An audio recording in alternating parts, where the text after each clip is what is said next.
Nancy Grace, every night at 8 Eastern. HLN News and Views. Tonight, amid reports that nuclear radiation no longer just in the air there in Japan, but now in the food, water, livestock, produce, supplies, and fears that that radiation is coming via food to the U.S. Also, new plumes of smoke rising from two of the nuclear reactors there in Japan.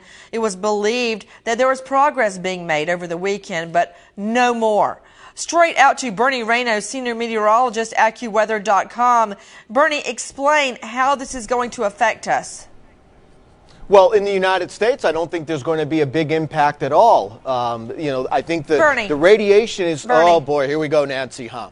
Yeah, Nancy, this is not heading to the United States. Last time, and I'm going to continue to say it, Nancy. There's a state of emergency Nancy, this is not declared in California. This is not damaging radiation in the United States. It's 1/1,000,000th of what is needed to cause any problems. The state of emergency in California, from what I remember from last week, was from the damage from the tsunami. Yeah, that's what the Japanese government said too. Don't worry, everything's fine. No, it's not fine in Japan. Absolutely not. I would never say that. This is a big concern for Japan.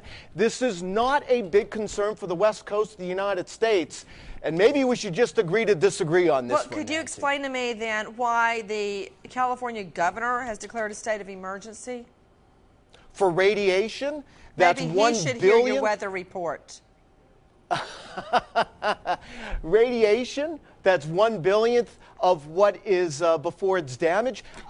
No matter how you slice this, this is not headed toward the United States as far as the damage is radiation.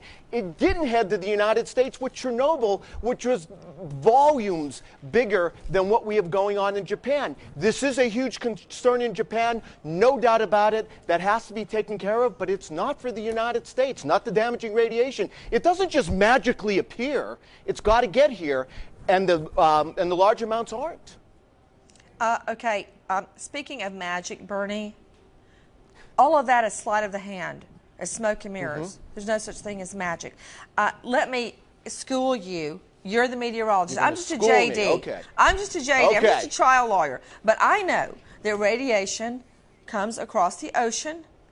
It is dissipated by wind current and salt spray, but it is reaching the shore of California. There, it is. Whether you want to tell me it's a minuscule amount, so you're telling me that radiation, it says made in Japan. There's radiation all over the place every single day, but you're talking the damaging radiation. That's the thing we're most concerned about. And even in Chernobyl, that didn't get to the United States in damage amounts. How is it going to do Bernie? From your mouth to God's ear. From my mouth. Your mouth to God's ear.